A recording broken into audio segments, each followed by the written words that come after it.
Nous sommes en direct. On est le 1er septembre. Nous sommes en direct et on est le 1er septembre. Je pense que vous m'entendez parfaitement. Je suis très heureux de vous retrouver tous, hein. Dieu est bon ce matin. Dieu a été avec nous. Dieu nous a gardés jusqu'à cette date qui entame donc le dernier quart de l'année. Et c'est vraiment une joie immense de nous retrouver ce matin pour passer ce moment d'étude de la parole de Dieu ensemble, de prier ensemble, mais par-dessus tout en esprit, en Christ, de pouvoir communier par sa parole.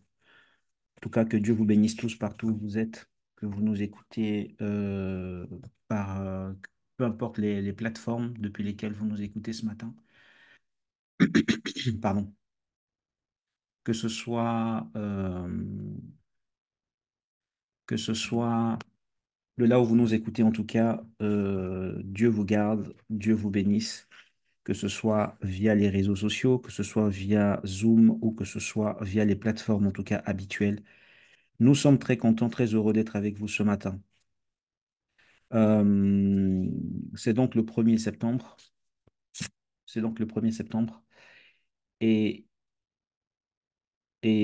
parce que c'est le 1er septembre, nous voulons, dans la suite en tout cas de ce que nous sommes en train d'écouter, de ce que Dieu est en train de nous dire, nous allons à la fin, euh,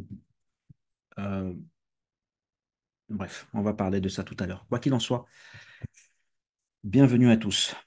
Voulant rendre grâce à Dieu ce matin, là où tu es, je veux que tu fermes tes yeux avec beaucoup d'humilité, avec beaucoup de reconnaissance, que tu lèves tes mains vers Dieu, que tu lèves tes mains vers Dieu. Lever les mains est une position spirituelle qui est très importante lorsque nous prions, lorsque nous sommes au moment de communion ensemble, que ce soit toi-même, par moment, en tout cas quand tu pries, il est important de lever tes mains. C'est un symbole très fort spirituellement parlant, prophétiquement parlant. C'est un symbole très fort. Et donc là où tu es, je veux que tu lèves tes mains et je veux que tu bénisses. Pardon, je veux qu'ensemble nous puissions bénir Dieu ce matin. Père éternel, nous te rendons grâce ce matin. Merci pour la vie renouvelée. Merci Seigneur pour ta force. Merci pour ton esprit. Merci pour ton onction sur nos vies. Merci pour ta force. Merci pour ta puissance et ta sagesse. Alors que le monde est en train d'avancer dans plus de ténèbres, alors que le monde est en train d'avancer dans plus de confusion, Père, nous prions ce matin que ta grâce nous illumine, que ta grâce soit la lampe sur nos pieds. En ce premier jour de l'année, nous te dédions nos vies, nous te dédions ce que nous sommes, nous te dédions tout ce que nous avons, afin que tu sois le premier en toutes choses. Oui, ta parole donne de l'intelligence aux simples. Renouvelle notre intelligence ce matin, afin que chaque pas que nous ferons en ce mois soit des pas consacrés qui nous rapprochent de toi. Dans notre homme intérieur, dans nos émotions, dans notre façon de penser, dans notre façon d'agir, au milieu des tempêtes, au milieu de la pluie, au milieu de la météo qui peut parfois être difficile. Père, je prie au nom de Jésus que tu nous accompagnes tous les jours de ce mois, que chaque chose que nous avons résolu de faire, chaque chose que tu as fait monter dans nos cœurs, que nous puissions le faire. Merci de nous attribuer, de nous donner la santé. Merci Seigneur Dieu de bénir l'œuvre de nos mains. Et par-dessus tout, je prie ce matin au nom de Jésus qu'en ce mois qui est le mois de septembre, qui est un mois de rentrée ici en France, que notre capacité à écouter puisse être complètement redéfinie. Parce que parfois, le problème ne vient pas de que tu ne parles pas. Le problème vient de la distorsion que nous avons lorsque tu parles.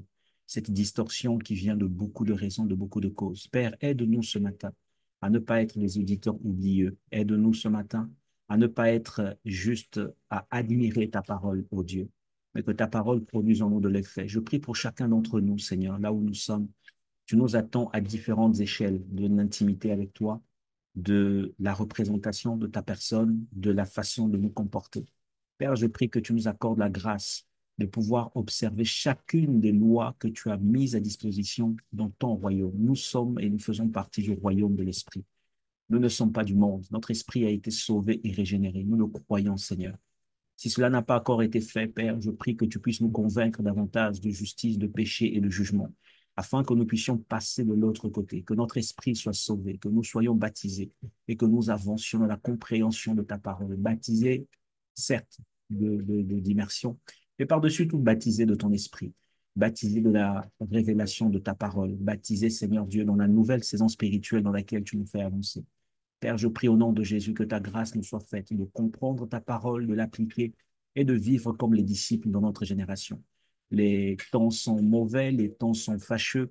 Est-ce que tu cherches avant tout ça un peuple qui applique ta parole, Seigneur? Que nous puissions appliquer ta parole à tous égards, que ce soit dans notre façon de gérer notre vie, de gérer notre santé, de gérer nos relations, de gérer le travail que tu nous as donné, de gérer la spiritualité dans laquelle tu es en train de nous faire avancer, de gérer notre foi, Seigneur, de gérer notre facilité, notre capacité à écouter, comprendre, discerner tes voix, de gérer, Seigneur Dieu, les ressources que tu mets entre nos mains, les ressources aussi bien financières, les ressources matérielles, les ressources humaines, que nous acquérons de toi la sagesse pour gérer toutes ces choses. Parce que je crois, Seigneur, que lorsque tu as mis Adam dans le jardin, la chose que tu lui as confiée comme mission principale, c'était de gérer avec toi chacune des ressources qu'il y avait là dans le jardin.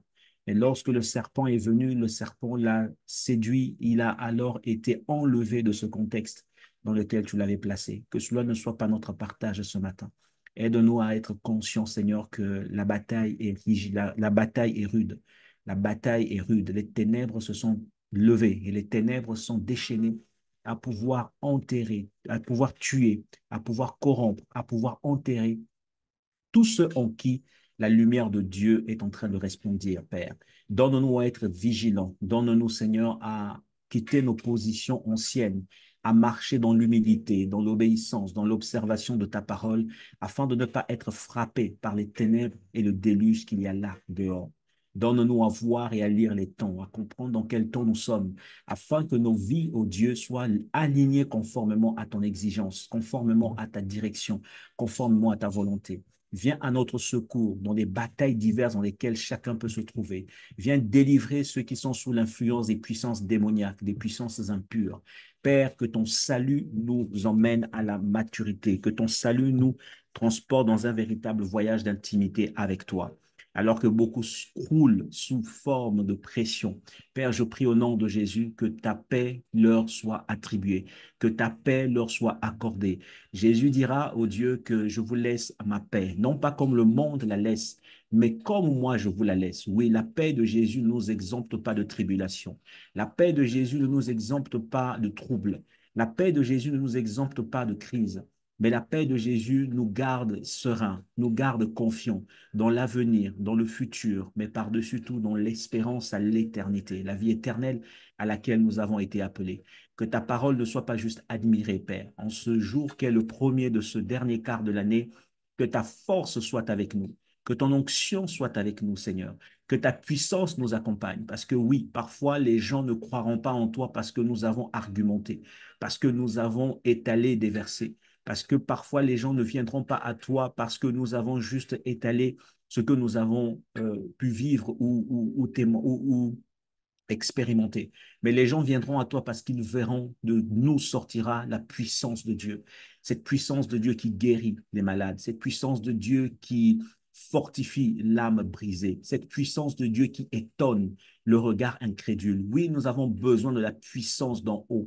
Selon que Jésus a dit, restez ici, ne bougez pas. Lorsque le Saint-Esprit viendra sur vous, vous recevrez une puissance et vous serez mes témoins. Père, je prie au nom de Jésus que la puissance qui vient avec le Saint-Esprit soit notre partage encore une fois ce matin. Que la puissance qui vient avec la compréhension, la méditation et l'implémentation de ta parole soit notre partage ce matin. Que la puissance de Dieu qui accompagne le souffle qui est libéré lorsque tu parles, soit notre partage ce matin. Que la puissance de Dieu, Seigneur Dieu, fasse ébranler toute forme de forteresse dans notre esprit, dans notre âme, dans nos pensées, dans le nom de Jésus. Que la puissance de Dieu soit libérée afin que notre foi soit affermie dans la connaissance de ta vérité et avancer, Seigneur Dieu, en embrassant ta doctrine, ton enseignement avec joie, avec tout le cœur, avec tout le désir de l'appliquer. Père, nous ne sommes pas meilleurs que les autres. Beaucoup ce matin ont vécu dans plus de sainteté que moi. Beaucoup ce matin ont vécu dans une dimension d'obéissance beaucoup plus que moi. Mais ils sont malades. Ils sont partis. Ils ont quitté la terre, Seigneur. Leur âme leur a été demandée. C'est pour cela que, alors que tu nous renouvelles la vie ce matin, je prie au nom de Jésus que tu nous aides à saisir la portée spirituelle de notre mission sur la terre, la portée spirituelle de l'importance que nous devons accorder à la parole que tu libères, qui nous guérit, qui nous restaure et qui nous fortifie. Père, attire-nous à toi. Attire-nous à toi. Plus que jamais, attire notre âme à toi. Que notre âme soit délivrée de l'oppression. Que notre âme soit guérie de toute forme de blessure, de meurtrissure, de stigmate intérieur. Que notre âme soit complètement délivrée des oppressions et de la possession démoniaque. Lorsque ta parole est libérée, Seigneur, elle vient pour guérir ceux-là qui avaient le cœur meurtri. Père, que ta parole soit libérée ce matin. Nous la recevons avec joie. Nous nous positionnons pour pouvoir te servir. Nous nous positionnons, Père, pour avancer dans tes voies, dans le nom puissant de Jésus. Sois béni éternellement, ô Dieu, que ta parole soit libérée ce matin, que nous puissions vivre pour l'accomplir, que nous puissions vivre, Seigneur Dieu, pour euh, la manifester dans notre génération. Donne-nous la capacité de comprendre ta parole. Donne-nous la capacité non juste d'être admiré par la révélation, mais d'être engagé à vivre cette parole. Père, je te bénis pour les âmes que tu as conduites sous nous. Merci pour les âmes, ô Dieu, que sont ces personnes qui, tous les dimanches, à chaque fois, Seigneur, se disposent pour pouvoir nous écouter. Merci pour ma famille. Merci pour chacune des personnes que tu permets d'être bénies par la parole que tu libères au travers de ma modeste et insignifiante personne. Père, que je sois enseigné par toi, mais que chacune de ces personnes également entre dans une nouvelle phase de sa vie où elle expérimentera la puissance de Dieu, la grâce de Dieu, la force divine et surtout, Seigneur, une nouvelle révélation de ta personne. Aide-nous à quitter nos égéments anciens, à nous séparer de nos paradigmes anciens et à embrasser la vérité divine et puissante en toi. Merci pour ce moment, oh Dieu. Merci pour ce moment. Je prie que cette année soit une année, ce dernier quart de l'année soit une année d'obéissance, une année de discernement, une année d'intimité, une année de proximité avec toi. L'idolâtrie ne fait qu'augmenter. Les insanités et l'impureté ne fait qu'augmenter sur la terre. Mais donne-nous, ô Dieu, par ta grâce, à pouvoir marcher dans plus d'intimité, à marcher dans plus d'obéissance, à marcher dans plus de foi, à marcher dans plus de sacrifice, à marcher dans plus d'alignement de la justice que nous avons en Christ, que nous devenions droits, que notre identité ne soit pas corrompue, Seigneur, que nous ne soyons pas poussés par notre passé, fût-il été mauvais, impur, inique, fût-il été complètement abominable à cause des choses que nous avons faites, à cause des choses que nos aïeux, à cause des choses que nos parents ont pu accomplir, Seigneur. Père, que nous soyons de la nouvelle génération, que nous soyons de ceux-là qui te servons en esprit et en vérité, le cœur engagé, le cœur sincère, le cœur vrai, ayant qu'un désir, celui de manifester Christ, avec simplicité, avec autorité, avec puissance dans ce temps, Seigneur. Nous ne sommes pas venus sur la terre pour démontrer qui nous sommes. Nous sommes venus sur la terre lorsque nous t'avons rencontré par la suite à pouvoir simplement révéler Christ, à avoir une attitude, un comportement, un caractère qui révèle Christ. Alors, si nous sommes encore dans les liens de l'endettement, si nous sommes encore dans les liens de la colère, du manque de pardon, de l'amertume, de toute forme de sentiments qui nous mettent en prison et qui nous empêchent de nous déployer en toi. Père, que ta parole nous fasse grâce, que par ta parole nous soyons affranchis. Donne-nous l'intelligence, donne-nous la sagesse, que ta puissance nous propulse dans une toute nouvelle saison de fonctionnalité en esprit. Que ta sainteté, ô Dieu, brille dans nos cœurs. Que la poursuite de la sainteté soit pour nous l'ultime en tant que les guerriers du temps de la fin. Ces guerriers qui sont gardiens de ta pureté, de ta sainteté et que notre foi puisse mûrir en toi. Au nom de Jésus, que ce moment soit le tien. Amen. OK. En tout cas, attendez, c'est où? Oui, donc je suis dans la joie ce matin. Voilà, je suis dans la joie ce matin de pouvoir vous retrouver. Euh, comme je disais plus tôt, nous sommes, comme je disais plus tôt, nous sommes donc le 1er septembre. Bienvenue à vous tous qui nous avez rejoints, qui sommes là, qui êtes là déjà, pardon, très fidèles à écouter la, la, la, la parole. Euh, et j'ose croire en tout cas que cette parole vous fait du bien. N'hésitez pas à partager, hein, n'hésitez pas à partager la parole qui est partagée en tout cas. Il y a certains des replays qui sont sur YouTube. N'hésitez pas à les partager autour de vous pour que la parole soit annoncée. Parce que les temps dans lesquels nous sommes, c'est des temps de bataille. Et la cible, c'est notre homme intérieur. La cible, c'est ta foi. La cible, c'est pas ta croyance, c'est pas ton système de croyance, mais c'est ta foi. Ta foi doit être alignée aux standards et à l'exigence de Dieu. Donc, si ta foi n'est pas conforme, tu es en danger. Si ta foi ne répond pas à la demande de Dieu dans cette saison, tu es en danger. Parce que la demande de Dieu est fonction des saisons spirituelles. Saison spirituelle, c'est très, très important. Ce que Dieu a demandé hier, ce n'est pas forcément la même chose qu'il demande aujourd'hui parce qu'il poursuit la perfection. Il veut nous prendre d'un état où nous étions hybrides, nous étions des enfants de Dieu et qu'il nous emmène vers un état où nous devenons des fils de Dieu. Très important. Nous étions d'abord uniquement identifiés comme les créatures de Dieu. Après, il nous a sauvés, c'est-à-dire que notre esprit a reconnu l'œuvre que Jésus a faite. Nous avons confessé Jésus dans notre bouche, nous avons confessé Jésus dans notre cœur et Jésus est venu habiter au-dedans de nous. Nous nous sommes fait baptiser. Si tu n'as pas encore été baptisé, il faut le faire, c'est très important. Et par la suite, le Saint-Esprit est venu habiter en nous. Et le Saint-Esprit nous conduit dans la maturité, nous conduit afin que nous devenions à tous égards comme Christ. C'est-à-dire que chaque aspect de notre vie doit refléter un niveau élevé de maturité, un niveau élevé d'appartenance donc à Dieu. Très important. Et quand ces replays sont disponibles, ta manière à toi de pouvoir répandre la bonne nouvelle, c'est aussi de le partager avec tes proches. Ne garde pas cette parole pour toi uniquement, parce que la parole que tu entends a été libérée pour toi, mais aussi pour d'autres personnes au travers de toi. Donc, c'est important que nous puissions aussi faire le relais de partager cette parole. Et c'est en faisant en ayant cette attitude de partage, donc de générosité, entre guillemets, que notre cœur n'est pas verrouillé. Et ainsi, Dieu continue à nous apporter quelque chose de positif et de bon dans notre cœur. Donc, n'hésite pas à partager, d'aller sur le YouTube officiel. Il y a des replays. Tu peux partager à quelqu'un que tu penses, avec qui tu penses que cette parole pourra lui faire du bien. Donc, ne laisse pas juste stagner les enseignements comme ça, mais je te supplie par les compassions de Christ à partager parce que c'est un message que beaucoup doivent écouter, c'est un message que beaucoup doivent entendre. C'est l'instruction de Dieu pour la saison dans laquelle nous sommes aujourd'hui. Et donc, pour ceux qui ne nous connaissent pas, nous sommes Pellico Centre Global, un ministère engagé dans l'œuvre de Christ en ces temps de la fin, un ministère engagé dans la proclamation de l'Évangile, dans l'enseignement et surtout dans le discernement de la saison spirituelle dans laquelle nous sommes et donc préparer les saints, préparer le peuple à la manifestation de Christ. Donc c'est le message que dans lequel nous sommes engagés et Oxano est donc la plateforme qui permet de pouvoir aller à la rencontre de tout le monde, aller à la rencontre de tous et de pouvoir proclamer donc l'évangile. L'Oxano, c'est le contexte dans lequel plusieurs éléments sont fournis afin de pouvoir nous appeler à la maturité, nous susciter de la maturité spirituelle à l'intérieur de nous. Et en ce moment où depuis quelque temps, les enseignements ont une portée très prophétique, même si ce n'est pas dit prophétique systématiquement, mais les enseignements que nous donnons ces derniers temps ont une portée très prophétique. Prophétique veut dire qui sont censés élever la perception de notre esprit, la compréhension de ce que Dieu fait et comment nous devons nous comporter lorsque Dieu est en train de parler.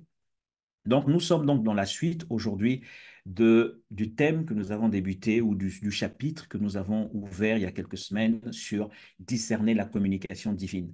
Ce chapitre, discerner la communication divine, fait partie du grand thème qui est la foi prophétique. Dans la foi prophétique, nous avons vu beaucoup d'éléments, nous avons vu beaucoup de sujets, beaucoup de chapitres, pardon. Nous avons vu trois chapitres principalement, trois grands chapitres, mais je ne vais pas revenir dessus. Euh, je ne vais pas revenir dessus. Le dernier chapitre que nous avions vu, c'était la foi qui fait naufrage. Et aujourd'hui, nous sommes en train de développer le chapitre 3 qui parle de discerner la communication divine. Nous avons vu la partie 1, nous avons vu la partie 2 le dimanche dernier, et aujourd'hui, nous verrons donc la partie 3 qui s'intitule Comment écoutes-tu? Comment écoutes-tu? Parce que la partie 2, nous avons dit Dieu parle. OK? Nous avons dit Dieu parle. Et là-dedans, on est allé un petit peu en profondeur pour savoir comment l'Esprit de Dieu communique avec l'Esprit de l'homme. Ça a été un petit peu le sujet de ce chapitre.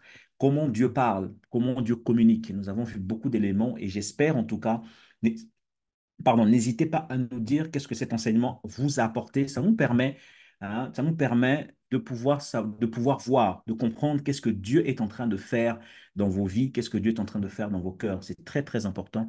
Et nous, ça nous donne aussi une ligne directrice pour continuer à prier s'il n'y a pas eu de compréhension totale, s'il y a encore des zones de flou, etc., etc. Donc, n'hésitez pas à nous dire qu'est-ce que ces enseignements vous apportent. C'est une très, très bonne chose. Donc, aujourd'hui, nous allons voir la partie 3 qui est comment écoutes-tu? Dans cette partie 3, je ne suis pas sûr que nous finirons, je ne suis pas sûr que nous allons finir, mais au moins nous irons là où nous devons nous arrêter. Nous nous arrêterons du moins là où nous devons nous arrêter. Le but ici, c'est cette partie vient compléter tout ce qui a été dit jusqu'ici. Parce que dans la première partie de cet enseignement, nous avons vu la question de l'accès. Comment nous accédons au monde de l'esprit. C'est là où la phrase mère qui était retenue, la phrase fondamentale, c'était il y a une différence entre entendre et écouter.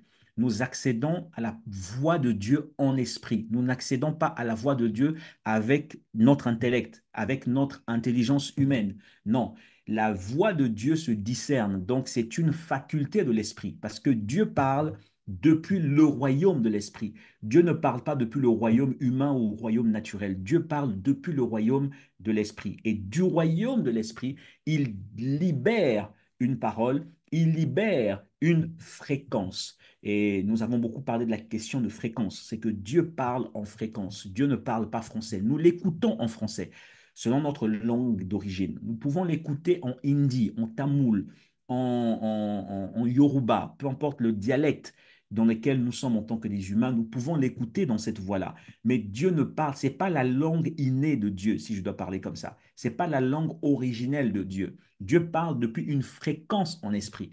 Et cette fréquence fonctionne sur les mêmes, plus ou moins les mêmes, enfin, l'idée ou la pensée derrière la notion de fréquence, c'est que de la même manière qu'il existe des ondes ou des fréquences Bluetooth, des fréquences Wi-Fi, des fréquences radio, des fréquences pour nos chaînes de télé, etc., etc., de la même manière, donc en esprit également, Dieu fonctionne selon les fréquences. Et l'accès à ces fréquences dans lesquelles Dieu parle dépend de ta maturité, dépend de ton sérieux, dépend de comment tu t'engages ou tu t'appliques à lire la parole de Dieu, à comprendre la parole de Dieu et à appliquer la parole de Dieu. Parce que si tu es dans une fréquence telle qu'un bébé, lorsque Dieu va parler, tu ne pourras pas comprendre. Hein, tu ne pourras pas comprendre, ou tu comprendras qu'à la hauteur de ta maturité, qui est par exemple un bébé. Mais quand tu es un adulte, lorsque Dieu parle ou il t'implique dans plus de responsabilités, tu es aussi en mesure de comprendre parce que tu es en train de comprendre, tu es en train d'accéder, pardon, à des paliers de compréhension de ce que Dieu dit. Donc, je répète, Dieu parle selon les fréquences spirituelles. Et notre responsabilité, c'est de grandir. Nous grandissons sur base de l'enseignement que nous écoutons. Lorsque tu écoutes un enseignement, tu t'appliques à la vivre, tu t'appliques à pouvoir méditer dessus, à travailler dessus, à faire un travail sur toi. Tu grandis dans le même temps et donc ton esprit également accède à la fréquence dans laquelle Dieu parle. Donc, plus tu accèdes à la fréquence dans laquelle Dieu parle et plus sur la terre, tu deviens maintenant capable par le Saint-Esprit d'accomplir la mission pour laquelle Dieu t'a envoyé sur la terre. Parce que ce ne sont pas les enfants qui héritent. C'est pas aux enfants qu'on donne l'héritage. Parce que quand tu es un enfant, même si tu as hérité, tu ne pourras pas gérer cet héritage. Il va te falloir attendre la maturité pour que l'héritage te soit donné. C'est pour ça que nous voyons dans l'histoire de tous ceux qui sont dans les monarchies, tant qu'un enfant demeure enfant, il ne peut pas accéder au trône. Et même s'il accède au trône, il est encore entouré de ceux qui s'appellent des législateurs, des personnes qui l'aident dans la gestion régulière des affaires de l'État ou de la nation ou de l'empire. Mais lui-même, il n'est pas encore dans une faculté de pouvoir gérer la chose qui lui appartient. De la même manière, en ce qui te concerne, tu es appelé à grandir dans la foi. Tu es appelé à grandir dans la spiritualité. Tu es appelé à grandir dans ce qui concerne le royaume de Dieu qui te réserve un héritage, selon Éphésiens 2. Nous avons un héritage que Dieu a préparé pour nous. Mais tu ne peux pas posséder cet héritage si tu ne grandis pas. Si la parole que tu écoutes sert juste de pouvoir, sert juste à flatter ton ego, à caresser ton intelligence, ou que tu sois juste dans une posture d'admiration. Waouh, waouh, waouh. Mais dès que l'enseignement est fini, dès que tu as fini d'écouter, tu fermes tout et tu retournes à ta vie normale. Ça, c'est qu'il y a un problème. Et Dieu te demandera des comptes par rapport à ça. Ce que nous écoutons, nous devons nous appliquer à pouvoir l'observer. OK? Nous pouvons ne pas réussir aujourd'hui, on peut ne pas réussir demain, mais notre focalisation doit être dans une volonté obligatoire de réussir et à obéir. Parce que nous faisons partie de l'armée du temps de la fin, l'armée des guerriers du temps de la fin, des personnes qui sont sanctifiées, c'est-à-dire mises à part pour servir au dessein de Dieu dans leur génération. Et plus tu grandis, et plus donc tu es capable de gérer l'héritage, c'est-à-dire la chose que Dieu a réservée pour toi, la part des desseins de Dieu que tu es censé accomplir dans ta génération. Et tu dois être conscient de ça parce que les ténèbres, quand je parle des ténèbres, c'est les puissances démoniaques qui mettront tout en place pour t'empêcher de pouvoir atteindre cette réalité, que ton esprit s'ouvre sur cette vérité. Et les démons ou les esprits démoniaques n'agiront pas juste en possédant, n'agiront pas juste en venant avec la maladie, n'agiront pas juste en venant avec de l'oppression autour de toi. Mais le diable, lorsqu'il veut t'empêcher d'accéder à ton héritage, il peut aussi te donner un véritable confort matériel. Il peut aussi satisfaire tous les désirs de ton âme. Tout ce que tu as, tout ce que tu veux, pardon, tu l'as autour de toi. Tu as une certaine facilité à accéder à des choses. Parfois, tous les biens que nous avons, tout le confort que nous avons n'est pas forcément de Dieu. Le diable peut utiliser aussi le confort pour t'empêcher d'accéder à tes desseins ou aux desseins de Dieu te concernant ou à l'héritage que Dieu a réservé pour toi. Le diable peut te mettre dans un certain confort qui devient un frein pour ton esprit d'accéder à ce que Dieu a prévu pour toi. Donc, il faut être dans cette dynamique-là où nous comme, enfin, comme un missile. Vous voyez, les missiles, lorsqu'un missile est lancé, le missile va vers une cible.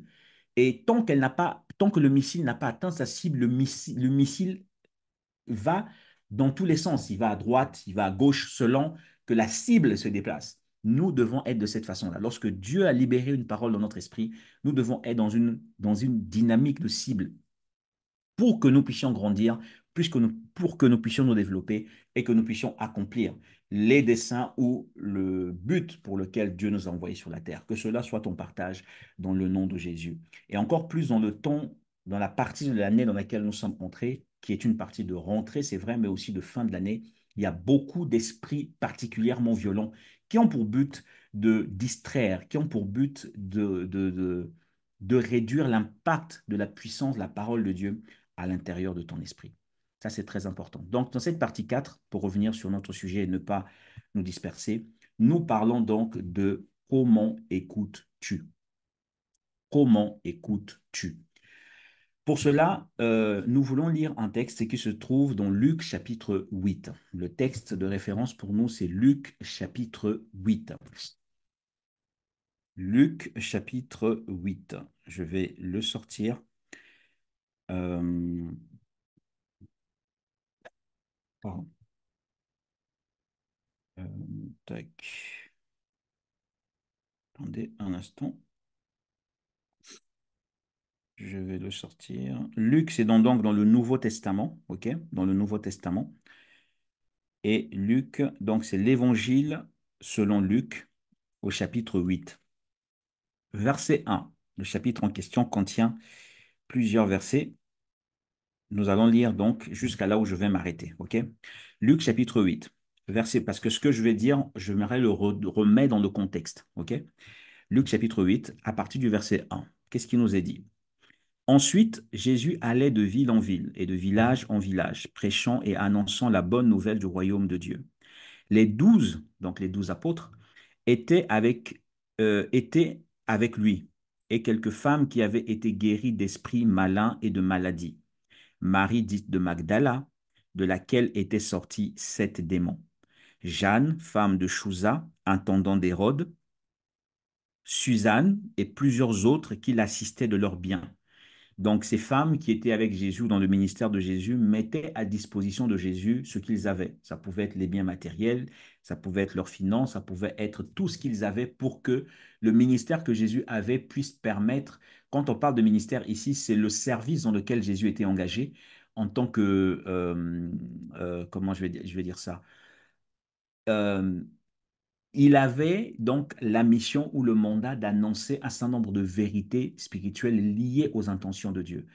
Et ministère vient d'un mot grec qui signifie service. Donc, il était engagé dans ce service. Mais comme il ne pouvait pas le faire seul, autour de lui, Dieu a permis qu'il y ait des gens qui, par leur possibilité, lui permettaient ou apportaient vers lui afin que la parole qu'il avait, afin que le mandat qu'il avait aille de l'avant. Lui, il avait la vision, il avait la parole, il avait une direction, et tout ce qui donc était autour de lui apportait, quand ils avaient été touchés par la puissance de Dieu, lorsqu'ils avaient été touchés par la parole, ils emmenaient donc vers Jésus ce qu'ils avaient, afin eux aussi de contribuer à ce qui était en train de s'écrire, à ce qui était en train de prendre vie dans leur époque et dans leur génération. Donc, de la même manière, toi et moi, nous ne pouvons pas être dans notre coin lorsque nous voyons que l'œuvre de Dieu est en train d'avancer, lorsque nous voyons que par telle ou telle personne, l'œuvre est en train, du moins la mission, la vision, le mandat est en train d'être exposé de manière claire, est en train d'avancer. Ce que Dieu nous met à cœur de faire, nous devons le faire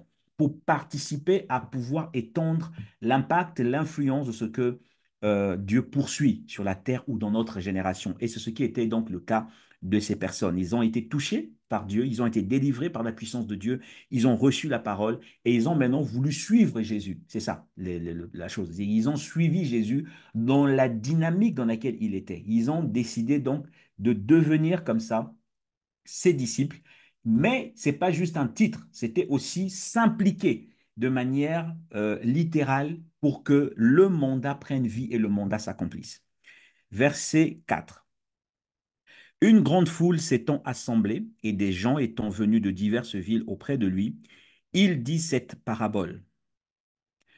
Verset 5. Un semeur sortit pour semer. Donc imaginez qu'il y a eu beaucoup, parce que ce que Jésus faisait comme miracle, comme prodige, comme enseignement, a touché beaucoup de gens. Et donc les personnes, lorsqu'il arrive à ce moment-là, parce que ici, là, le Luc 8 on dit ensuite. Vous voyez, ça met ensuite. Donc le chapitre 7 qui vient avant, Jésus était chez un pharisien.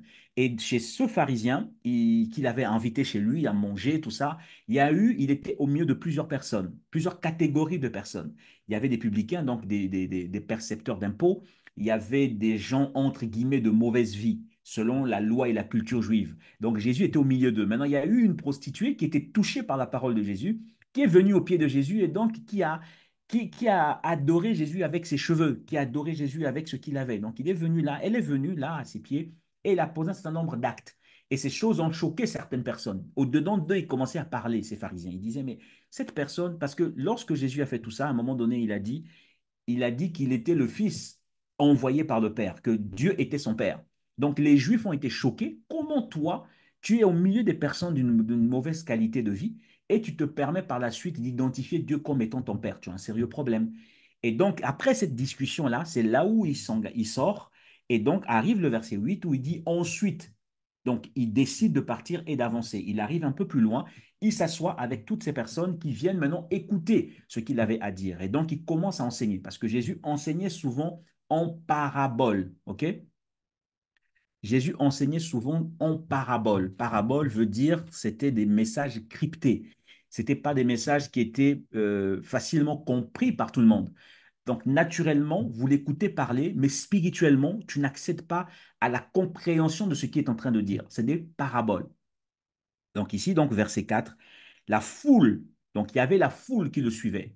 Dans ceux qui suivaient Jésus, il y avait trois catégories de personnes. Il y avait les disciples, donc des personnes qui étaient dans sa ceinture proche. Il y avait la foule et il y avait les pharisiens ou les religieux. Dans le contexte des disciples, c'était des personnes à qui Jésus ne cachait rien, ou presque. Jésus leur disait les vérités du royaume de manière simple, de manière claire, pour qu'ils accèdent à ce que Dieu avait prévu pour eux. Ils avaient un cœur disposé à croire au message de Jésus et à embrasser la vérité à laquelle Jésus les encourageait à suivre. Ça, c'était la première catégorie de personnes. Pardon. La deuxième catégorie de personnes, c'était ce qui s'appelle la foule. La foule était intéressée par Jésus uniquement pour satisfaire leurs propres besoins. Parce que la différence, et toi tu dois te checker dans ton cœur, la différence entre la foule et les disciples suivent les enseignements afin d'accomplir la volonté du maître. Les disciples suivent l'enseignement afin que ce qui est enseigné leur permette de pouvoir être équipés et qu'ils accomplissent la volonté de Dieu. Les disciples vivent pour accomplir la volonté de Dieu. Ils sont morts à eux-mêmes.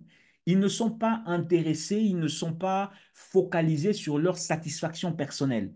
Ils ne sont pas focalisés sur leurs intérêts personnels. Tout ce qu'ils veulent, c'est que ce que Dieu veut, la vision de Dieu, le mandat de Dieu s'accomplisse. C'est cela qu'on appelle les disciples. Donc, ils sont dans une vie de discipline. Ils sont dans une vie de rigueur. Ils sont dans une vie de consécration ou d'abandon à Dieu. Tout ce qu'ils veulent, c'est que l'intention de Dieu au travers de leur vie, avec les possibilités qu'ils ont, puisse s'accomplir. C'est ça le disciple. De l'autre catégorie, il y a ceux qui s'appellent la foule. La foule, c'est des personnes qui suivent Jésus pour leurs propres intérêts, qui suivent Jésus parce qu'ils veulent des miracles, ils veulent des prodiges. Donc, ils veulent tout ce qui est manifestation surnaturelle, mais ils ne veulent pas payer le prix d'accomplir la volonté de Dieu. C'est des personnes qui ont des problèmes, qui veulent que Dieu puisse arranger ou satisfaire ou régler leurs problèmes, OK?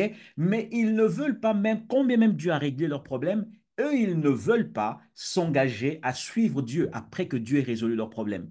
Dès qu'ils ont trouvé solution à leurs problèmes, ils abandonnent la voie de Dieu et ils mènent leur vie normale. C'est ça la foule. Et dans la plupart, beaucoup d'églises aujourd'hui, ou beaucoup d'assemblées, beaucoup de personnes écoutent Dieu juste dans le but de satisfaire leurs problèmes, juste dans l'intérêt que Dieu apporte une solution à leurs prières. Mais ils n'ont pas à cœur de s'engager à écouter Dieu et à servir Dieu selon ce que Dieu leur demande de faire. Donc, tu peux être là à écouter un message pour lequel tu te trouves béni, enfin, tu te sens réconforté, il y a une clarté dans ton esprit, il y a une foi qui est revigorée, il y a une passion, il y a une délivrance, il y a une guérison, il y a toutes ces choses que Dieu fait par sa grâce. Mais si derrière, il n'y a pas dans ton esprit un engagement à faire également ce que Dieu te demande, à vivre selon les standards et les principes qu'impose le royaume de Dieu, s'il n'y a pas ça dans ton cœur, c'est que tu fais partie de la foule. Et la foule n'hérite pas. La foule n'entre pas dans sa destinée. C'est la même foule qui a crié à Jésus, donne-nous le miracle, c'est la même foule qui a dit, crucifiez-le. Donc la foule a un cœur qui est changeant, un cœur qui n'est pas engagé de manière loyale longtemps. Aujourd'hui, ils sont avec toi, demain, ils ne sont pas avec toi. Aujourd'hui, ils sont impliqués, engagés, motivés, tout ça. Demain, à cause d'une parole qu'ils ne comprendront pas, à cause d'une vérité qui les scandalisera, à cause d'un fait qui les bousculera de l'intérieur, tout de suite, ils abandonnent la marche. Tout de suite, ils laissent tomber. Et après, ils retournent à leur vie ancienne. C'est ça la foule. Donc, Jésus était conscient de ça. Et il y avait aussi d'un autre côté les pharisiens, qui étaient les religieux. Donc, c'est des personnes qui ont entendu parler de Dieu et ont vécu selon les principes de Dieu dans une saison donnée, selon ce que eux ils savaient, que ça a toujours été comme ça fonctionne comme ça. Mais lorsque Jésus vient donc comme étant la vérité présente, comme étant la vérité de Dieu pour ce temps, ils rejettent tout ce que Jésus dit. Pourquoi? Parce que eux, ce qu'ils avaient compris de Dieu, ils ont transformé ça en culture. Mais cette culture s'est sclérosée, c'est-à-dire qu'elle est devenue comme un squelette. Elle s'est figée. La parole de Dieu s'est figée. Donc pour eux, tout ce que Dieu avait à dire, c'est ce qu'ils connaissent, c'est ce qu'ils appliquent, c'est ce qu'ils vivent. Donc il y a une partie, c'est des gens qui sont légalistes. Ils sont à fond, donc tu ne feras pas ça, tu ne feras pas ça, tu ne feras pas ça. Mais lorsque la vérité présente de l'esprit est libérée, ils ne veulent pas volontairement accéder à ça et ils combattent ça avec force. Voyez, c'est ça donc tout ce qui s'appelait des religieux ou des pharisiens. Dans les pharisiens, on englobe les pharisiens, les sadducéens, les esséniens. Donc il y en a certains qui croyaient en la résurrection des morts, comme aujourd'hui. Il y en a d'autres qui ne croyaient pas en la résurrection des morts. Il y en a d'autres qui croyaient en l'existence des anges. Il y a d'autres qui ne croyaient pas en l'existence des anges. Tout cela faisait partie de ces groupes-là des religieux. Donc il y avait les religieux, il y avait la foule et il y avait les disciples. Donc choisis le camp auquel tu veux appartenir si tu veux accéder à ton héritage en Christ. Et donc ici, donc, c'est le verset 4 que je viens de commenter à l'instant. Verset 5. Verset 4, donc, une grande foule s'étant assemblée. Donc ici, c'est la foule. Dans la foule, là, il y a aussi les religieux, hein. Dans cette foule-là, il y a aussi les religieux qui se rajoutent là-dedans. S'étant assemblés, et des gens étant venus de diverses villes auprès de lui, Jésus maintenant se mit à parler. Donc il a face à lui une audience. Et de cette audience, Jésus se mit à parler. Mais sauf qu'il ne parle pas clairement, il parle en parabole. Parce que Jésus, à la foule, il parlait en parabole. Verset 5. Donc Jésus se met à parler. Verset 5. Un semeur sortit pour semer sa semence. OK? Le semeur n'est pas sorti pour faire le ménage. Le semeur n'est pas sorti pour construire une maison. Le semeur n'est pas sorti pour faire la pêche. Le semeur n'est pas sorti pour aller acheter une voiture. Le semeur est sorti pour semer. En d'autres termes, l'identité caractérise ton activité. L'identité spirituelle que Dieu t'a donnée est liée à ton activité. Donc le tout, c'est pas juste aller travailler. Tu fais ce que tu fais là dans Babylone. Tu vas, tu travailles, tu aimes ton travail, c'est très bien. Mais est-ce que c'est l'identité enfin, c'est le travail auquel Dieu t'a appelé à faire? Parce qu'ici, le semeur est sorti pour semer. Le semeur, c'est son identité qui est connectée avec son activité. J'en avais parlé lorsqu'on a fait l'enseignement sur la Pâque. Lorsqu'on a fait le travail, l'enseignement sur la Pâque, j'avais dit il y a une différence entre l'emploi, du moins le travail, l'emploi et la corvée. L'emploi, le travail est lié à ton identité, est lié à ta destinée. L'emploi est lié aux compétences professionnelles que tu développes dans la vie dans laquelle nous sommes. C'est des compétences liées au diplôme que tu as obtenu. Tu l'exerces pour payer tes factures. Ça, c'est l'emploi. Tu peux t'épanouir dedans, mais au bout d'un moment, tu vas te sentir coincé parce que soit tu n'as plus assez de compétences, c'est-à-dire que ton diplôme fait défaut, soit tu as fait quelque chose et on t'a verrouillé là, on t'a bloqué là. Bref, tu ne t'épanouis pas comme il faut. Et enfin, il y a la corvée. Corvée, c'est que tu travailles enfin, tu exerces non pas un emploi, mais une activité pour payer tes charges. C'est un boulet pour toi. Quand tu te réveilles le matin, tu te dis, mais qu'est-ce que je vais encore aller faire là-bas? Ton cœur est conscient que ce n'est pas les compétences, enfin, mes compétences, ni mes compétences, ni mon cœur ne me permettent de faire cet emploi-là. C'est pas méprisé, mais c'est pas ma place. Mais tu vas quand même le faire parce que tu as des factures à payer, parce que tu as des dettes à honorer, parce que. Mais tu ne te déploies pas dans ça. C'est une corvée. Tu travailles à fond pour faire fleurir l'empire de quelqu'un d'autre. C'est ça la corvée, un peu comme les Israélites qui étaient avec Pharaon. C'est une corvée, comme un étudiant qui va faire la plonge, un étudiant je vais prendre un exemple, un étudiant en pont et chaussée, par exemple, qui est appelé à travailler dans les ponts et chaussées, mais qui va faire la plonge ou qui va travailler dans la restauration rapide. Ses compétences intellectuelles ne le positionnent pas pour faire ça. Mais à cause de la réalité et du besoin, il est obligé de le faire. Donc c'est le besoin de la réalité, de la crise, de l'oppression, de tout ce qui est économiquement oppressif, qui finalement le pousse à faire ce travail-là. Comme certaines personnes qui se livrent à vendre leur corps, que ce soit des hommes, que ce soit des femmes à se livrer à des actes impudiques. Pourquoi? Parce que, bon, je suis dans le besoin. Ils cherchent aussi une forme de, je ne veux pas dire facilité, parce que la situation de chacun, je ne veux pas commenter dessus. Mais ce qui est sûr, c'est que quand on se livre à tout ça, c'est de la corvée. Tu le fais avec contrainte, tu le fais vraiment avec le cœur serré. C'est ça la corvée. Et donc ici, le semeur est sorti pour semer. Son identité est liée à son activité. Il était un semeur, il est sorti pour semer. OK? Il est sorti pour semer. Il est sorti pour semer quoi? Sa semence. Donc tout semeur doit avoir de la semence en lui. Bref, je continue. Comme il semait, une partie de la semence tomba le long du chemin. Elle fut foulée aux pieds, et les oiseaux du ciel le mangèrent. Verset 6. Une autre partie tomba sur le roc. Quand elle fut levée, elle sécha, parce qu'elle n'avait point d'humidité. Verset 7. Une autre partie tomba au milieu des épines. Les épines crurent avec elle et l'étouffèrent. Verset 8. Une autre partie tomba dans la bonne terre. Quand elle fut levée, elle donna du fruit au centuple. Après avoir ainsi parlé, Jésus dit à haute voix, Jésus dit à haute voix, que je raconte moi? Attendez, là je suis parti là. Verset 7, Luc 7. Attendez. Je sais pas ce qui s'est passé là. Bon, mon... ma Bible m'a perdu. Attendez. Tac. J'étais bien là-dessus. C'est pour ça que j'ai dit la dernière fois, je préfère des fois des versions papier. Bref, une autre partie tomba dans la bonne terre. Donc, quand elle fut levée, elle donna au fruit de son centuple. Après avoir ainsi parlé, Jésus dit à haute voix que celui qui a des oreilles pour entendre, entende. Ça, c'est le verset qui nous intéresse. En fait, j'ai dit tout ça là pour arriver à ce verset, parce que le thème dans lequel nous sommes, c'est euh, le sujet. pour lequel nous sommes aujourd'hui, dans discerner la communication divine, le sujet, écoutes-tu? Jésus, après avoir dit cette parabole, il finit en concluant de cette manière, que celui qui a des oreilles entende, que celui qui a des oreilles pour entendre, qu'il entende. Euh, cette parabole donc de Jésus, cette parabole de Jésus parle principalement de trois choses. La première chose, c'est la parole de Dieu est une semence.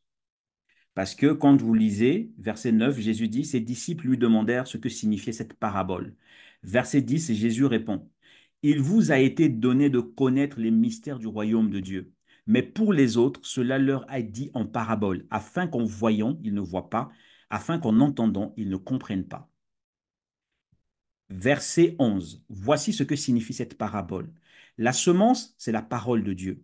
Verset 12. Ceux qui sont le long du chemin, ce sont ceux qui entendent, puis le diable vient et enlève de leur cœur la parole, de peur qu'ils ne croient et ne soient sauvés.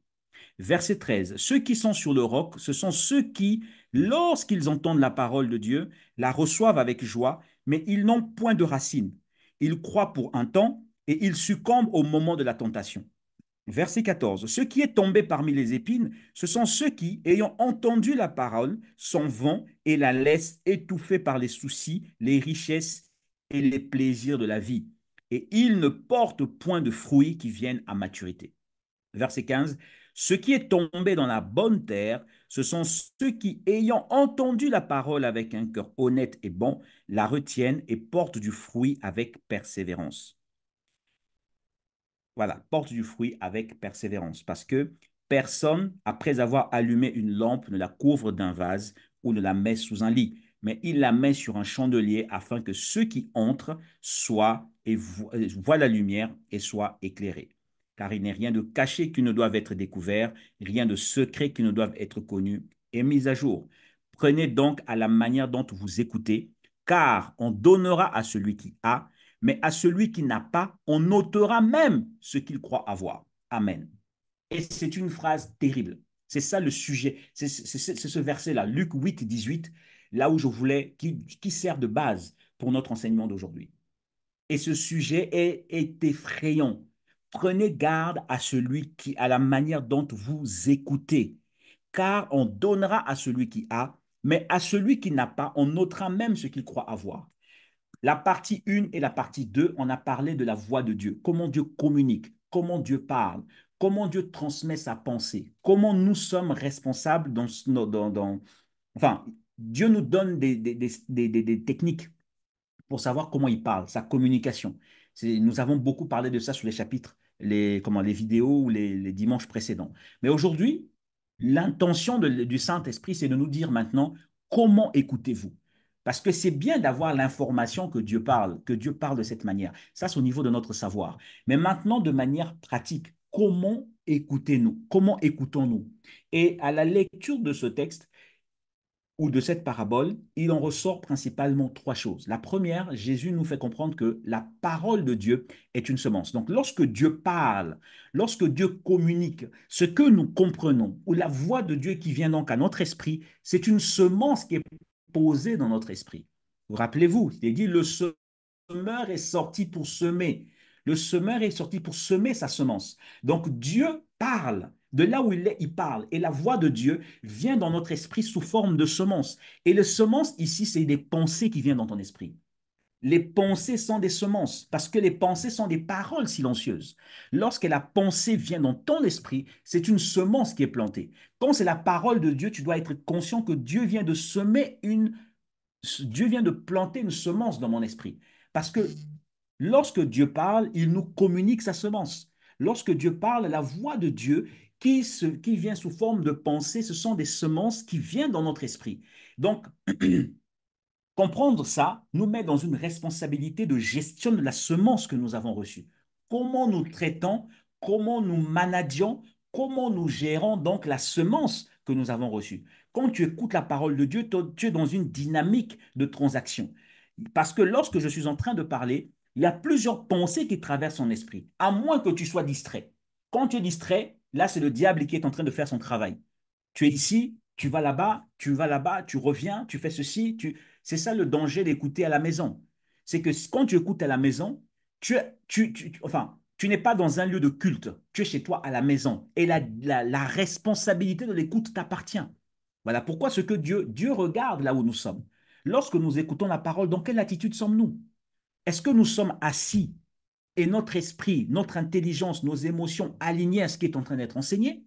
Ou est-ce que tu as mis juste la parole ou l'enseignement ou le live et en même temps tu as la cuisine, en même temps tu es dans la chambre, en même temps tu balais, en même temps ça fait que tu vas passer à côté de ce que l'esprit veut faire avec toi. Ça veut dire que tu n'es pas dans une position de responsabilité vis-à-vis de ce que Dieu veut faire avec toi. Et Dieu va voir et comprendre que tu n'es pas encore prêt, tu es encore dans une dynamique d'immaturité. Parce que la maturité, c'est t'asseoir devant ton ordinateur comme si c'était une call conférence, comme si tu étais dans une masterclass où tu es engagé à noter chaque chose, chaque élément qui est libéré, dans le but que tu grandisses dans ta compréhension, dans le but que tu grandisses dans ta foi. Donc, ce passage nous enseigne principalement trois choses. Un, la parole de Dieu est une semence. Deux, il existe quatre types de climats ou d'environnements qui confrontent la semence lorsqu'elle est libérée. Donc, à chaque fois que la parole de Dieu arrive à l'intérieur de toi, il faut te dire que tu as quatre prédispositions qui permettront ou qui détermineront le futur de cette semence. Si tu es dans une position de souci, ta semence aussi a son futur dans ce cas-là. Si tu es dans une position où tu es distrait, ta semence aussi a une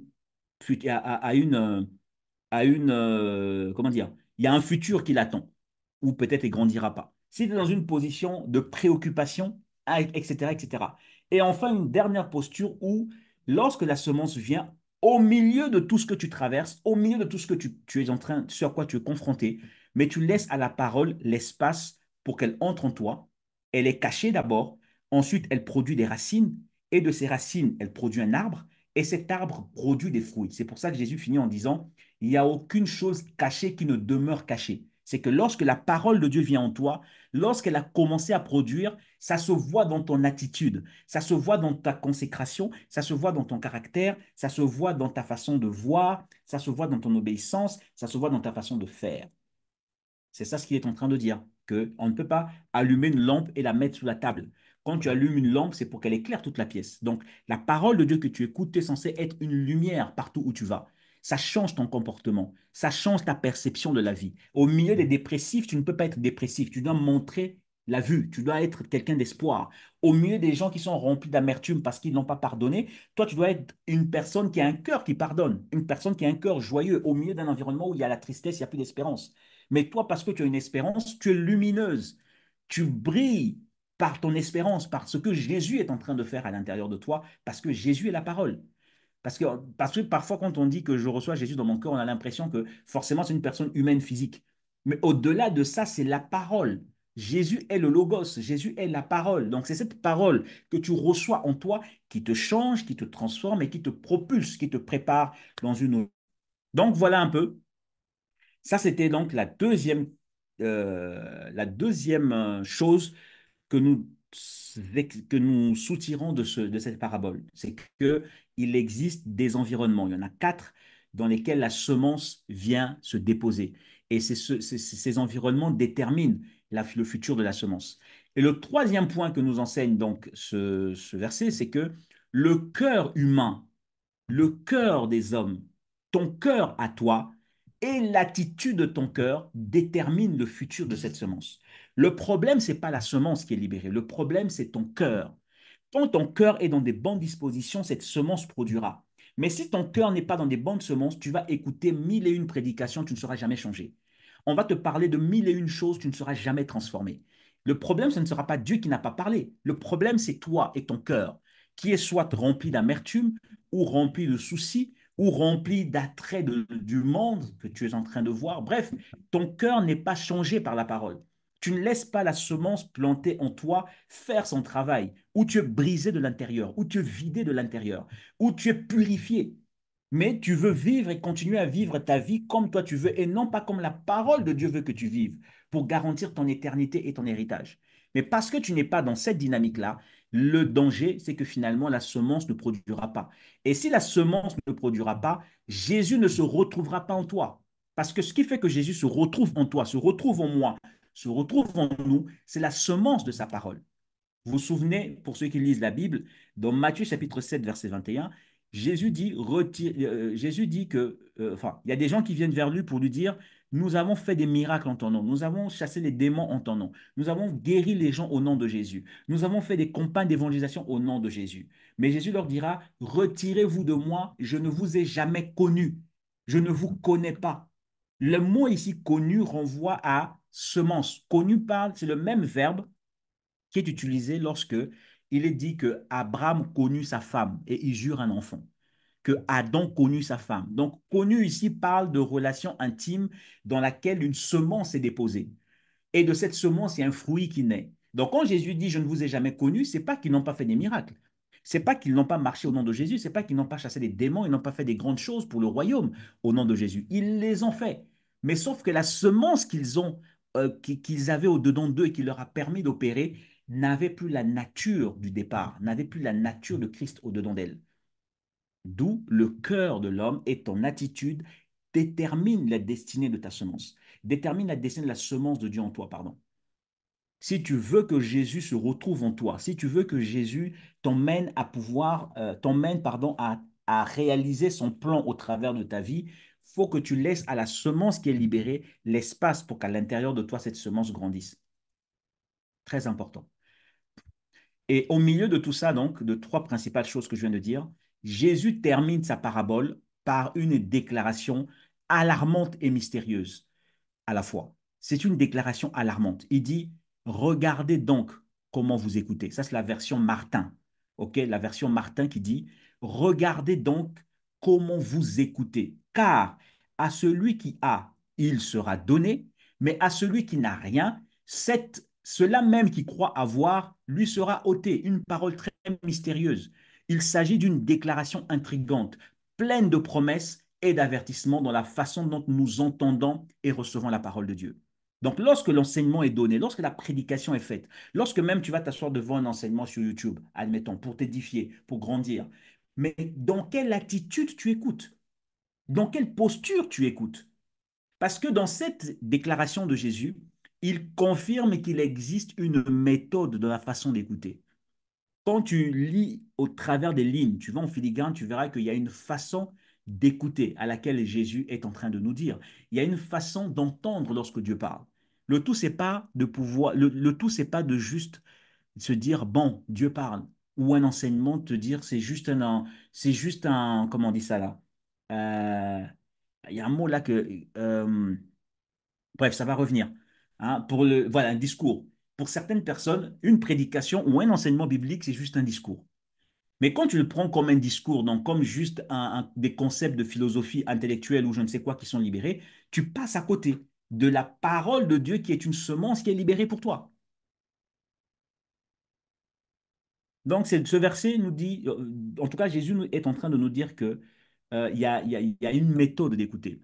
Et dans cette méthode d'écouter, de cette façon d'écouter, pardon, Jésus est en train de nous confirmer beaucoup de choses, mais avec des effets immédiats.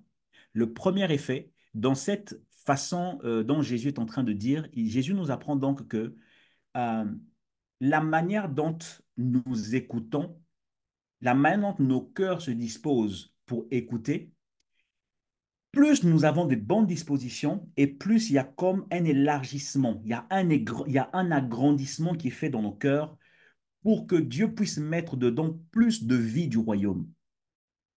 À celui qui a, celui qui en donnera à celui qui a. Celui qui a quoi?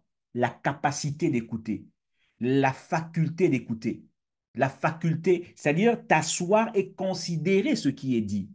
Quand tu es dans cette posture, c'est pour ça qu'au départ, on a parlé des disciples et de la foule. Les disciples sont dans une disposition intérieure de vouloir comprendre afin que leur vie soit alignée aux exigences de Dieu.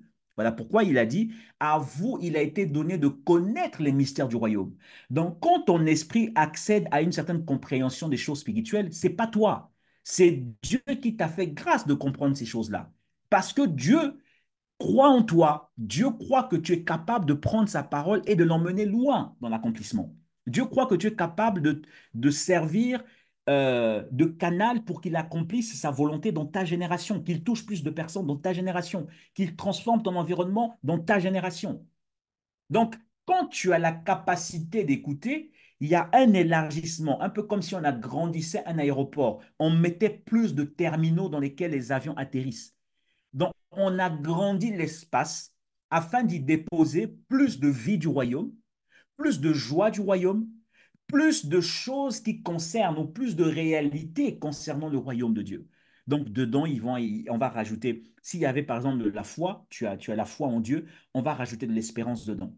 S'il y avait de l'espérance, on va rajouter ce zèle, on va rajouter le zèle. Si tu commences à cultiver le zèle, tu as compris que Dieu te parle du zèle, tu as commencé à appliquer, à vivre, à expérimenter. Dieu va rajouter davantage de compassion. Tu vas avoir plus de compassion pour les gens. Et ton cœur est en train de s'élargir. Ton cœur est en train de s'élargir. Et c'est cet élargissement qui est lié à ta capacité d'écouter.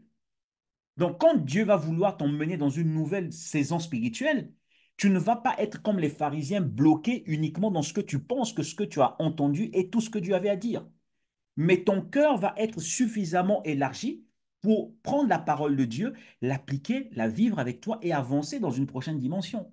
C'est ça l'effet qui se produit lorsque Dieu fait à une personne la grâce d'écouter. Donc, on donnera à celui qui a. Donc, dès aujourd'hui, dans ton cœur, Père, nous allons prier quelques minutes. Je veux que tu pries, tu dises à Dieu, Seigneur, aide-moi à avoir ce cœur qui entend ta parole. Père, je lève ma main et je me tourne vers toi. Je prie au nom de Jésus que tu nous aides à écouter ta parole avec honnêteté, avec simplicité, avec concentration, avec focalisation. Fais-nous grâce d'écouter la voix de ta parole lorsque tu parles. Fais-nous grâce, Seigneur Dieu, d'entendre, d'être dans une position d'entendre.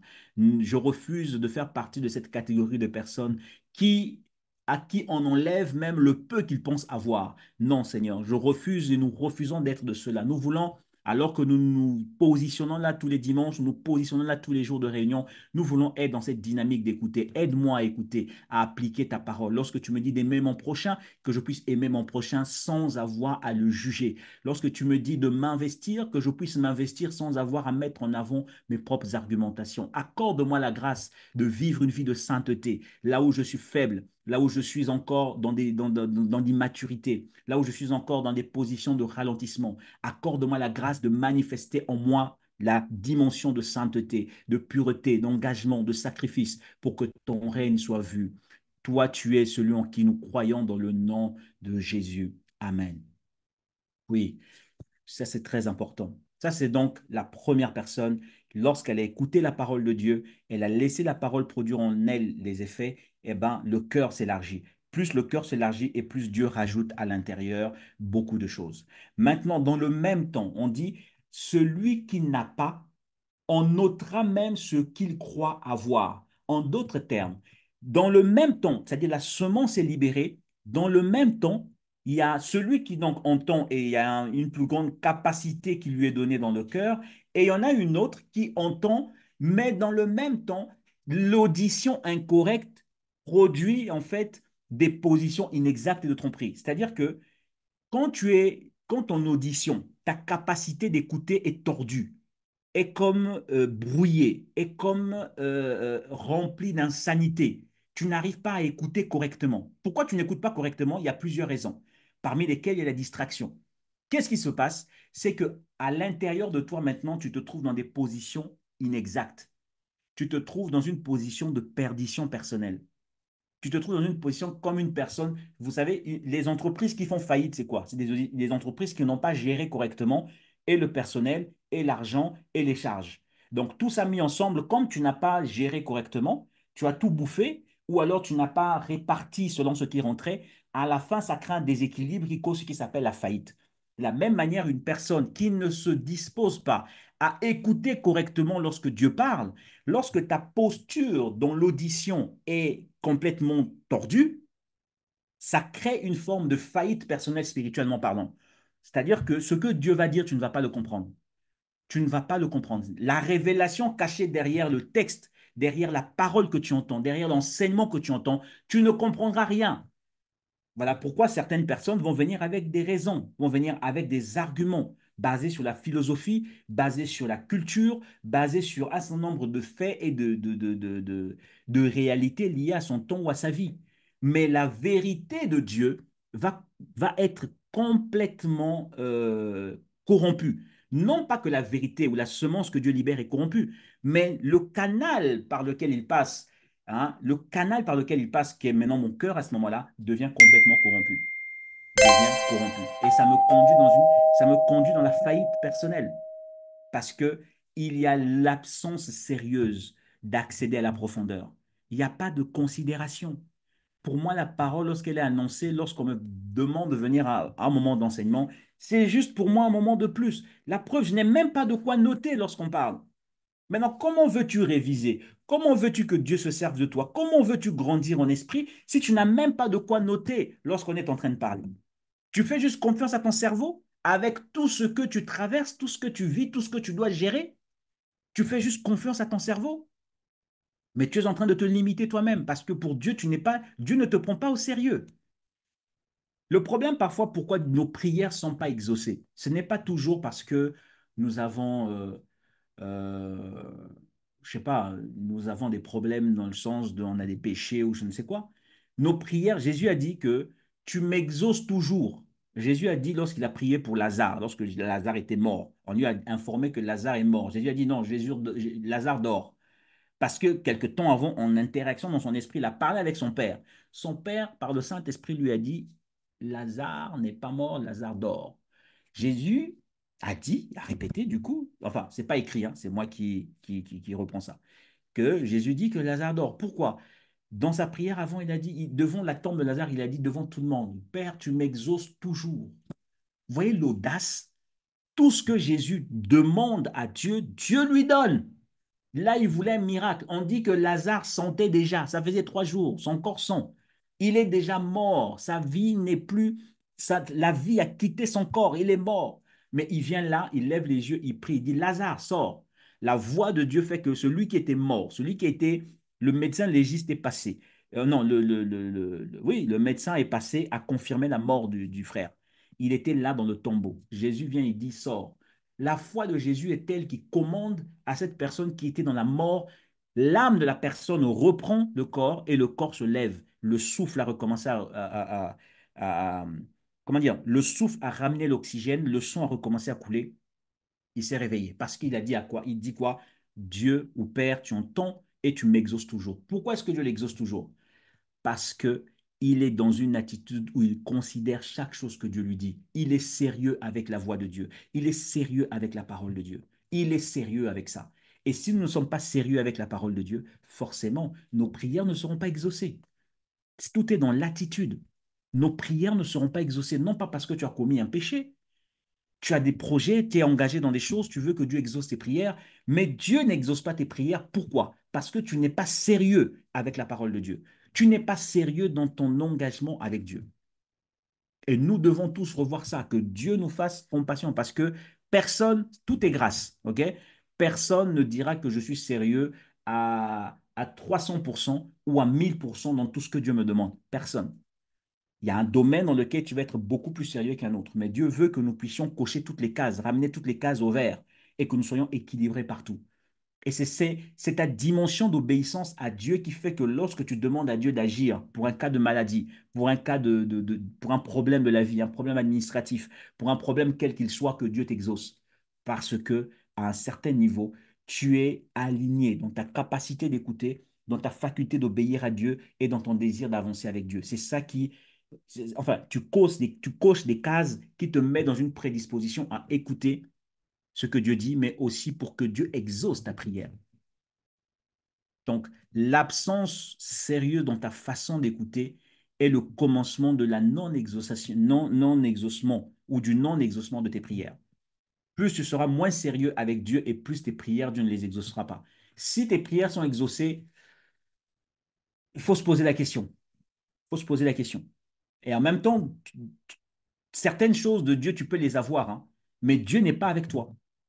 Le monde spirituel fonctionne comme ça. Il y a des choses, des grâces, des bénédictions que tu peux avoir en Dieu, mais Dieu n'est pas avec toi.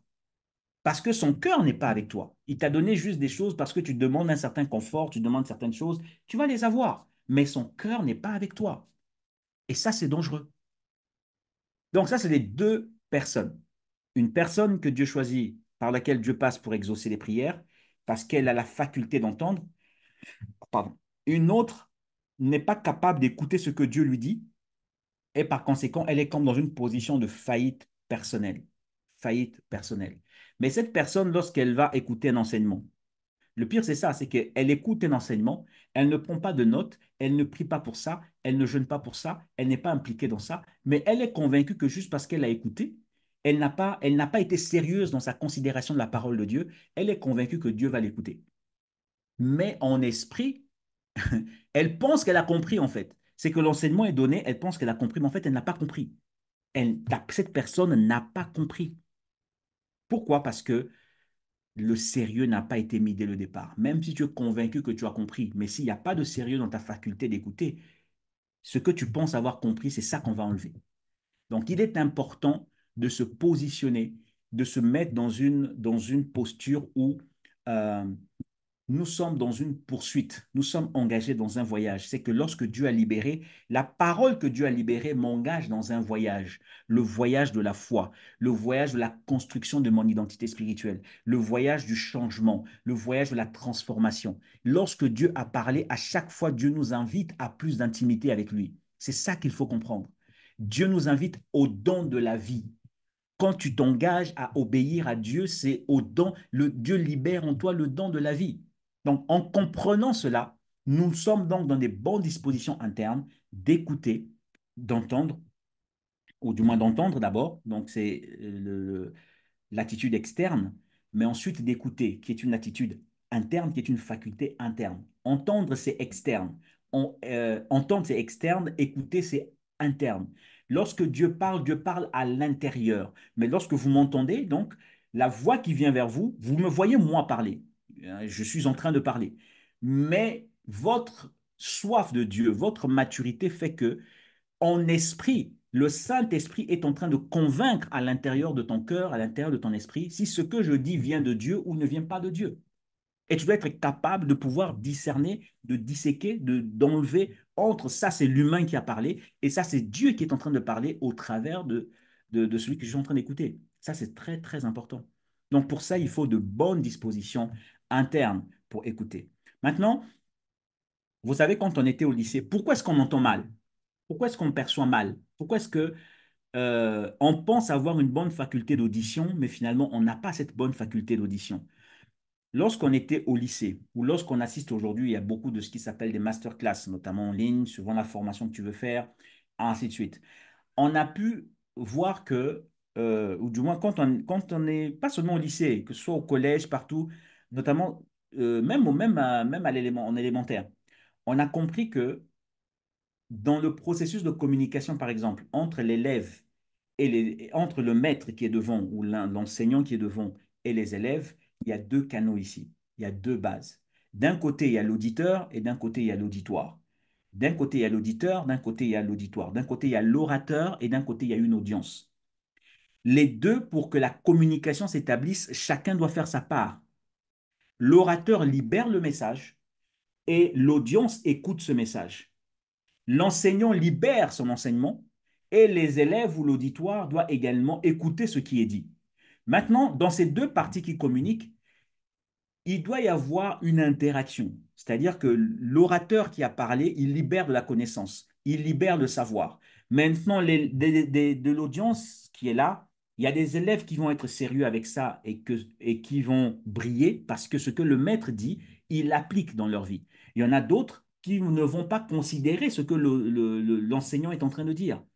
Voilà pourquoi certains élèves sont en échec scolaire, parce que déjà quand ils arrivent en classe, leur faculté d'écouter est altérée à cause de ce qu'ils ont vécu à la maison. Ça peut être les violences à la maison, ça peut être le rejet à la maison, ça peut être beaucoup de problèmes qu'ils ont vécu à la maison. Donc lorsqu'ils arrivent là pour écouter, ils ne peuvent plus écouter correctement. D'autres vont manifester des formes de violence pendant que le maître est en train de parler. Ils sont là à vouloir distraire les autres parce que parfois dans la nuit, ils n'ont pas dormi. Leur cerveau ne s'est pas reposé. Ils arrivent en classe et donc il n'accède pas à la compréhension de ce que l'enseignant est en train de dire. C'est la même chose en ce qui concerne le royaume de Dieu. Dieu est donc comme cet orateur ou cet enseignant qui libère la connaissance, qui libère le savoir, qui libère la vie. Et de l'autre côté, il y a l'audience. L'audience est composée de chacune des personnes qui composent l'assemblée, chacune des personnes qui suivent en ligne, chacune des personnes qui se disposent à écouter la voix de Dieu ou la parole ou l'enseignement. Chacune de ces personnes-là a plusieurs éléments qui peut tordre, qui peut distordre, qui peut corrompre la parole ou l'enseignement qui est donné. Le problème, c'est pas toujours la voix, c'est pas Dieu qui parle. Parce que depuis la plateforme où Dieu parle, il est engagé dans une dynamique où il n'y a pas d'erreur dans ce qu'il dit. Le problème, c'est la personne qui écoute dans son oreille. Comment est-ce que ça sonne dans son oreille? C'est pour ça que je disais une fois, on en rigolait au début de l'année, lorsque je parlais des blessures émotionnelles, je disais qu'une personne qui est blessée de l'intérieur à cause de plusieurs faits, par exemple, lorsqu'elle va écouter l'enseignement, elle va écouter l'enseignement en fonction de ses blessures. Elle va penser qu'on parle d'elle. Mais en fait, on ne parle pas d'elle. Ou même dans la vie de tous les jours, on va lui faire certaines reproches et cette personne va comprendre à tort que les reproches qui sont faits euh, vont dans un certain sens, alors que ce n'est pas forcément ça. Vous voyez? Pourquoi? Parce que parfois la personne est blessée et cette blessure altère, cette stigmate intérieure altère sa façon de percevoir et de comprendre. Donc la communication est fluide quand toi qui entends est dans une bonne posture d'écouter, dans une bonne posture d'écouter. Donc, le problème, c'est pas toujours la voix qui sort, mais c'est comment la personne qui écoute, dans quelle disposition est-ce qu'elle est. Le problème, c'est pas la semence qui est libérée, mais c'est moi en tant que récipient, dans quelle position est-ce que je suis. Parce que ce qui altère, ce qui altère la compréhension qui est libérée, c'est plusieurs éléments qu'on va voir prochainement, parce qu'il y a des choses qui altèrent notre façon d'écouter. Ce que j'ai dit jusqu'ici, c'était juste comment nous devons écouter. Et j'aimerais que ce mois dans lequel nous entrons, que nous avons commencé aujourd'hui, depuis déjà 10 heures, 12 heures, parce que minuit, après minuit, ça nous fait déjà 11 heures depuis minuit, bientôt 12. Nous sommes entrés dans la dernière partie, officiellement en tout cas, dans la dernière partie, dans le dernier quart de l'année 2024. Et par conséquent, dans cette dernière partie, nous savons que le dernier quart de l'année, le troisième quart de l'année, qui était donc le mois depuis le mois d'avril, on va dire avril, mai, juin, juillet, non, on va dire avril, janvier, février, mars, avril, mai, juin, juillet, août. Donc juillet, août, le deuxième quart de l'année, c'est ça, non? Ouais, le deuxième quart de l'année, nous avons vu notamment ce qui s'appelle les Jeux olympiques, dans lesquels beaucoup de messages subliminaux ont été transmis. Maintenant, si toi tu as vu ça, comme je le disais, juste de manière normale, c'était juste sympa, c'était fun et que c'était juste artistique, entre guillemets, c'est que spirituellement, tu es passé à côté de beaucoup de choses. Ce qui fait que maintenant, le troisième quart de l'année dans laquelle nous sommes entrés, il est important de développer notre faculté d'écoute, notre sensibilité en esprit. Et ça commence donc par la posture dans laquelle nous serons chaque jour. Parce que lorsque le déluge est arrivé, il fallait être sensible à ce que Noé faisait, à ce que Noé devait dire, comment Noé devait construire.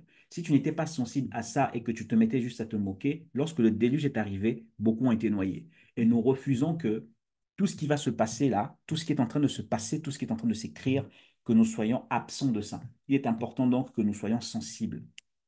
C'est le mois de la rentrée.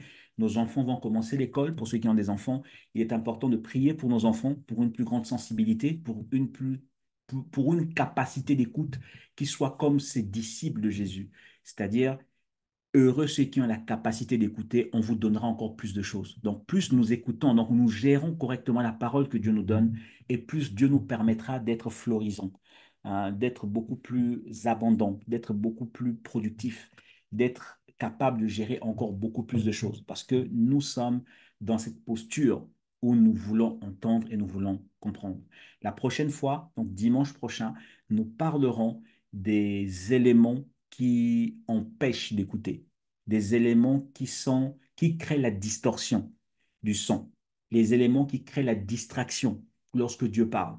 parce qu'il y en a beaucoup. Il y a beaucoup d'éléments qui peuvent causer de la distraction. Et nous allons considérer quelques exemples, nous allons aller un peu plus en profondeur, là où je parlerai un peu plus, pendant quelques minutes en tout cas, de ce qu'est le bruit et de ce qu'est le son. Alors, spirituellement parlant, le bruit c'est quoi, le son c'est quoi? Et de cette façon, ensuite, nous parlerons de manière pratique de quatre éléments à peu près qui participent à la distorsion et à la distraction lorsque Dieu parle. D'accord? Donc, nous en parlerons prochainement. Mais là, en tout cas, pour ce mois-ci, c'est un nouveau mois.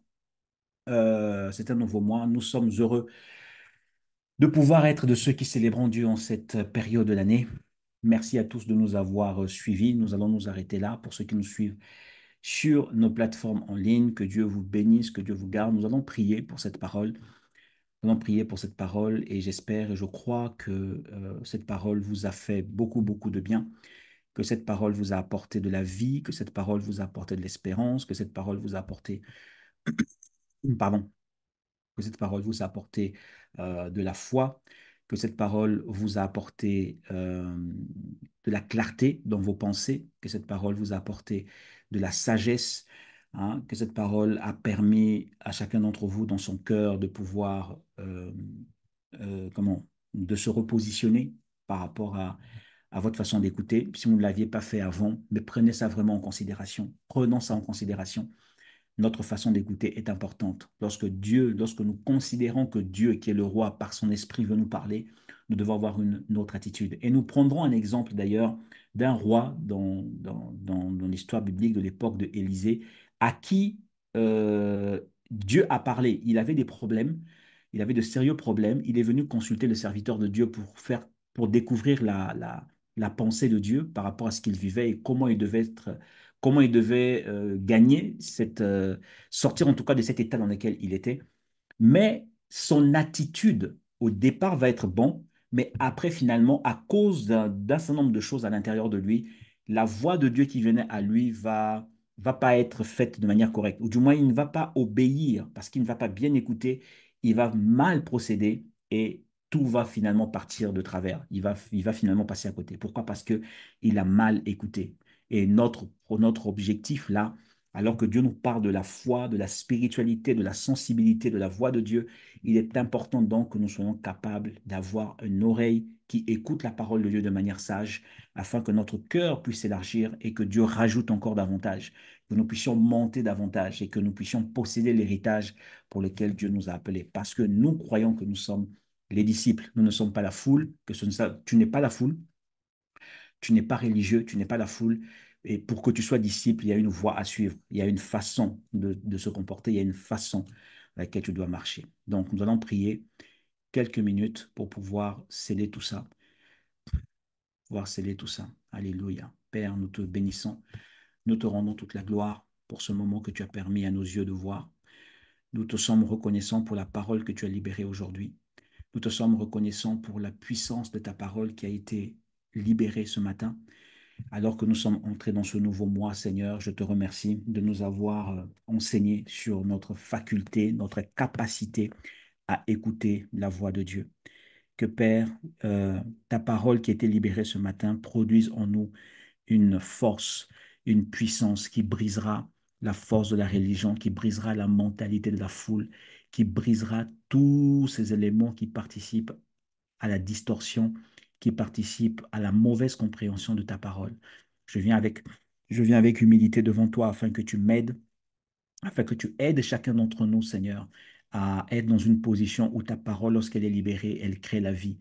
Que nous ne soyons pas distraits à cause de nos problèmes personnels, que nous ne soyons pas distraits à cause de notre passé, de notre vécu, de notre parcours de vie, que nous ne soyons pas dans une position où la culture dominante nous empêche d'écouter ta parole, que nous soyons dans une posture concentrée, une posture de sérieux, que tu considères profondément, Seigneur, avant d'ajouter la capacité d'écouter.